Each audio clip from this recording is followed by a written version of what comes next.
गुजरात की तस्वीर भी दिखाते हैं। गुजरात के जामनगर में सैलाबी आफत से हालात खराब हो गए हैं। यहां से सैलाबी संकट के बीच तबाही की तस्वीरें सामने आ रही हैं।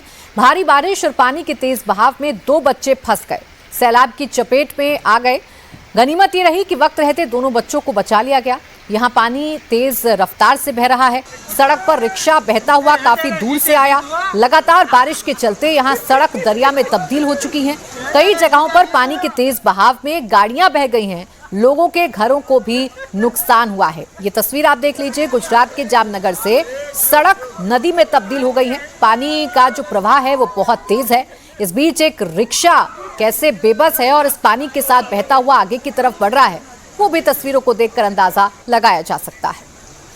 तो ये रिहायशी इलाकों की तस्वीरें हैं, ये सड़कें हैं जो अब नदी में तब्दील हो गई हैं, जहां पर से गुजरने। अभी इस बच्चे को देखिए आप, 2 बच्चे बहते हुए जा रहे हैं। ये शख्स जो है पहले एक बच्चे को रोकता है, फिर एक और बच्चा बहता हुआ आ रहा, उसको भी बचाता है और पीठ पर बैग लदा हुआ है। मुमकिन है कि स्कूल के बच्चे हों या कहीं से आ रहे हों, लेकिन इन दोनों बच्चों के लिए ये जो आदमी है जिसने इन दोनों की जान बचाई, एक तरीके से देवदूत बनकर आया। और ये जामनगर की तस्वीर दिखा रही है कि कैसे पानी की रफ्तार कितनी तेज़ है और ये यहाँ पर फोर्स कितना ज़्यादा है पानी का कि वो अपने साथ एक भारी भरकम ई रिक्शा बहाए लिए जा रहा है। वहीं गुजरात के वलसाड में इस वक्त तेज बारिश हो रही है। सड़कों पर पानी भर गया है, जिसकी वजह से ट्रैफिक ठप हो गया है। भारी बारिश के चलते लोगों को दिक्कतों का सामना करना पड़ रहा है। कई गाड़ियां बारिश के पानी में डूबने से खराब हो गई हैं। तो ये गुजरात के वलसाड की सड़कें हैं, जहां आपको सिर्फ पानी ही पानी नजर आ रहा होगा और पानी की रफ्तार भी तेज है। ऐसे में गाड़ियों पर ब्रेक लग चुका है, रफ्तार धीमी हो गई है। जो 2 पहिया वाहन चलाने वाले लोग हैं, उनको बड़ी मुश्किल से सड़क पार करनी पड़ रही है। पानी के पहिए डूब गए हैं, लोग परेशान हैं, जैसे तैसे गुजर रहे हैं इस सड़क से। और प्राची, सवाल ये उठ रहा होता है कि जब हर बार बारिश होती तो हम ऐसी ही तस्वीर देखते हैं शहरों की सड़कों की, पूरा इलाका पानी में डूबा है, लोग परेशान हैं। फिर ऐसे में सवाल यही उठ रहा होता है कि बारिश से पहले जो तैयारियों का दावा हो रहा होता है, उन तैयारियों का क्या है? ड्रेनेज सिस्टम कहाँ है? वो सारी चीज़ें जिसके ज़रिए पानी की निकासी का इंतज़ाम होता है। वलसाड में भारी बारिश के बाद रिहायशी इलाके पानी में डूबे हैं। लोगों के घरों में पानी घुस गया है। लोगों के दुकानों में पानी भर गया है। आप समझिए कि जो ग्राउंड फ्लोर है, जहां पर जो सारा सामान घर का होता होगा, उस सामान का क्या होता होगा। और एक आम सा परिवार जिसके घर के ग्राउंड फ्लोर पर सारी चीज़ें रखी हैं, खाने पीने का सामान, घर के सारे और दूसरे हाउस होल्ड्स, वो सब कुछ पानी, बारिश का पानी, गंदा पानी सब कुछ बर्बाद कर देता है। और फिर किस तरह से उनकी ज़िंदगी गुजरती होगी अगले कुछ दिनों तक। गुजरात की नवसारी की तस्वीर भी आप देख लीजिए। यहाँ तेज बारिश के बाद हालात बिगड़ गए। सड़क पर दूर दूर तक सिर्फ और सिर्फ सैलाब ही सैलाब नजर आ रहा है। पुलिया झरने की तरह बहने लगी है। भारी बारिश के चलते आवाजाही ठप हो गई है।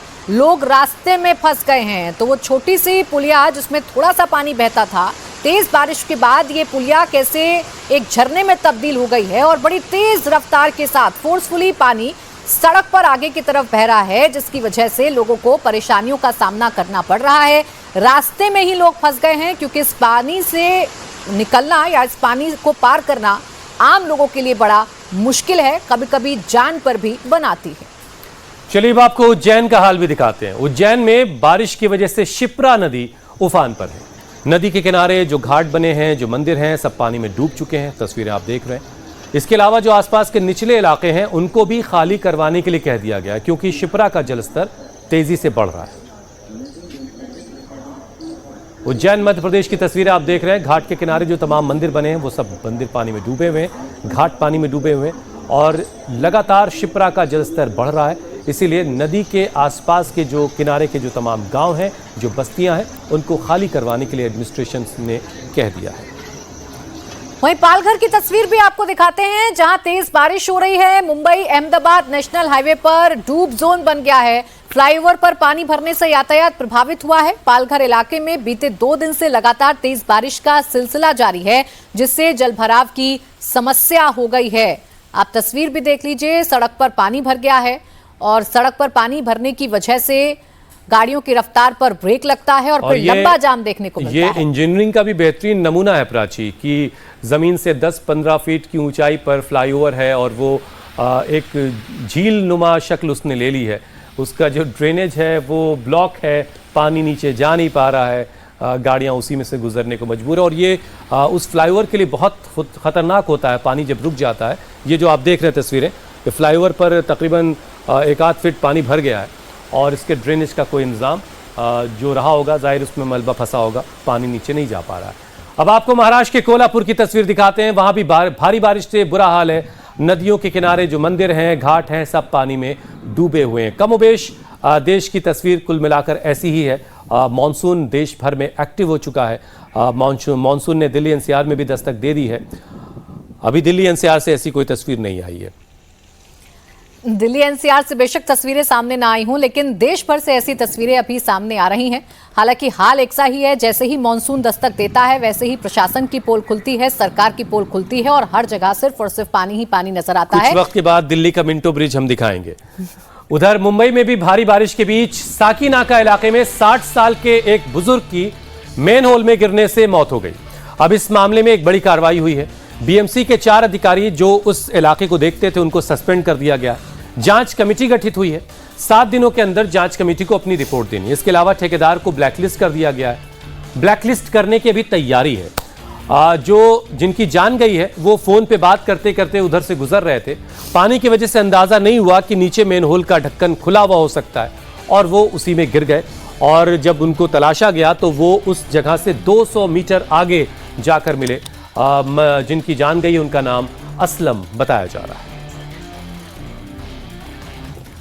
और साकेत हमारे सहयोगी जुड़ गए हैं ज्यादा जानकारी के साथ। साकेत, एक शख्स की जान चली गई तब जाकर तो प्रशासन एक्टिव होता है। अब बीएमसी के जो लोग हैं उन पर भी कार्रवाई हो रही है और जो ठेकेदार है उसे भी ब्लैकलिस्ट करने की अभी तैयारी हो रही है। ब्लैकलिस्ट किया नहीं गया है। सवाल यही है कि ऐसे हादसे रुकेंगे कब?